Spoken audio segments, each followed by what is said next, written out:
Salam sejahtera dan good afternoon. Pada petang ini saya ingin membuat satu kenyataan berkenaan dengan inisiatif yang akan diambil oleh Kementerian Pengangkutan untuk dasar lesen memandu Malaysia. Inisiatif pembaharuan lesen memandu Malaysia untuk tempoh 10 tahun dengan kadar fee pembaharuan istimewa dan kebenaran khas pembaharuan lesen memandu tamat tempoh. Sebagai salah satu usaha memudahkan urusan orang ramai dan memastikan pematuhan kepada peraturan sedia ada, sukacitanya saya ingin mengumumkan bahawa Kementerian Pengangkutan Malaysia akan melaksanakan dua inisiatif seperti berikut. Pertama, inisiatif pembaharuan lesen memandu Malaysia untuk tempoh 10 tahun dengan kadar fee pembaharuan istimewa.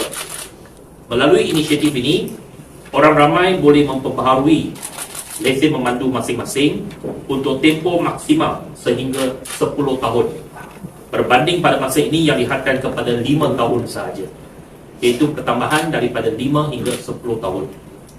Mana-mana pemegang lesen memandu yang memperbaharui lesen untuk tempoh 10 tahun sekaligus akan hanya dikenakan bayaran untuk tempoh 9 tahun sahaja. Maksudnya ada diskaun 10%. Untuk makluman, lesen memandu, bayaran fee untuk lesen memandu ialah RM30 setahun. Jikalau membayar untuk 10 tahun sekaligus, bayaran yang akan dikenakan hanyalah RM270, iaitu perkhidmatan RM30. Bagi orang ramai yang berminat, mereka hendaklah memastikan baki tempoh sal laku LMM semasa adalah tidak melebihi 1 tahun. Orang ramai juga akan dibenarkan memperbaharui LMM ataupun lesen memandu antara 1 sehingga 10 tahun mengikut pilihan masing-masing, tetakluk kepada hak maksimal 10 tahun. Namun hanya pembaharuan 10 tahun sekaligus sahaja akan menikmati keistimewaan fee percuma untuk tahun ke-10. Inisiatif ini hanyalah untuk warga negara Malaysia sahaja dan tidak terpakai kepada warga negara asing atau mana-mana pemegang pas permit jangka masa panjang ataupun kad MyCas yang terikat dengan tempoh sal laku pasport individu terbabit. Mana-mana pemegang LMM di mana maklumat identiti individu adalah berdasarkan kepada dokumen pasport dan kad MyCas adalah masih terikat kepada peraturan sedia ada. Jadual ringkasan dasar baru tempoh pembaharuan lesen.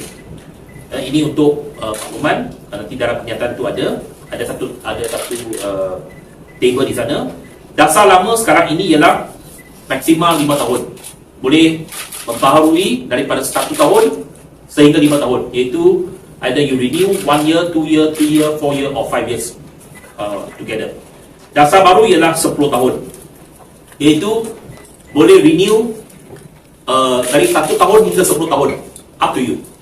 Katakan tempoh lesen memandu kamu ada 3 tahun lagi, jadi untuk maksimal 10 tahun you boleh renew 7 tahun.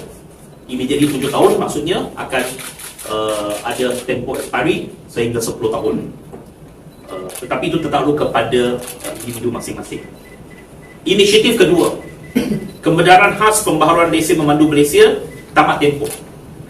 Mengambil kira perintah kawalan pergerakan PKP di sepanjang pandemik COVID-19 serta kekangan dihadapi oleh rakyat Malaysia di luar negara yang tidak dapat membaharui lesen masing-masing kerana tidak berpeluang untuk pulang ke tanah air, MOT akan memberi kebenaran khas kepada mana-mana pemegang lesen yang telah tamat tempoh sal laku untuk memperbaharui lesen masing-masing tanpa perlu menjalani semula ujian. Namun kebenaran khas ini hanya terhad kepada lesen memandu yang mana tempoh sal laku telah tamat mulai 1 Januari 2018 dan kehadapan sahaja.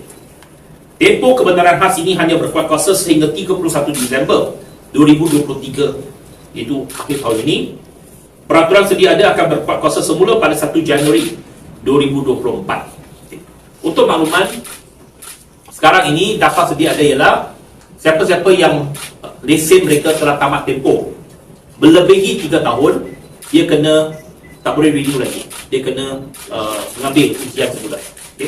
Contoh, seorang jurutera yang berkhidmat di sebuah syarikat di Turki, lesen memandu telah tempoh pada Jun 2018 dan beliau bercadang untuk pulang ke negara sebelum Jun 2021 untuk membaharui lesennya.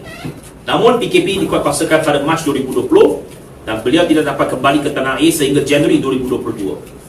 Beliau mendapati awalnya telah tamat tempoh melebihi 3 tahun dan terpaksa mengambil semula ujian memandu. Dengan kebenaran khas ini, penama tersebut boleh mempengaruhi LLM seperti biasa sekiranya beliau membuat demikian sebelum 31 Disember 2023. Kedua-dua inisiatif dan kebenaran khas ini hanya boleh dinikmati oleh pemegang lesen yang bebas daripada sebarang sekatan urus niaga JBJ dan tidak disenarai hitam oleh CDIM serta bebas daripada sebarang penggantungan akibat suatu hukuman ataupun perintah mahkamah. Bagi kedua-dua inisiatif ini yang telah diumumkan, orang ramai boleh mula menikmati kemudahan tersebut mulai 8 Mei 2023, iaitu pada 15 minggu depan, dengan berurusan di pejabat dan kaunter JBJ sahaja pada ketika ini. Jadi untuk memperbarui 10 tahun ataupun untuk yang tamat tempoh lebih 3 tahun nak perbarui, kena pergi ke pejabat JBJ. Sebab sistem yang kita telah upgrade ialah di pejabat JBJ, boleh terus buat. Sebab kalau pergi ke Pos Malaysia ataupun melalui online platform, kemungkinan sistem mereka belum update lagi. Dia akan diupdate tetapi akan mengambil sedikit masa. Jadi untuk sementara waktu ini, mana-mana individu yang nak renew terus 10 tahun ataupun yang telah tamat tempoh lebih 3 tahun nak renew balik, kena pergi ke kaunter JBJ. Pelaksanaan urus niaga melalui platform disediakan oleh rakan niaga JBJ seperti Pos Malaysia akan tertakluk kepada kesediaan perubahan sistem oleh pihak berkenaan. Maklumat lanjut mengenai perkara tersebut akan dimaklumkan terus oleh rakan niaga kepada orang ramai. Pihak JBJ akan menyediakan senarai suara nazim mengenai kedua-dua inisiatif kebenaran khas berkenaan. Orang ramai boleh mendapatkan maklumat lanjut dengan merujuk kepada FAQ disediakan atau berhubung terus dengan talian khidmat pelanggan JBJ. Okey. Jelas?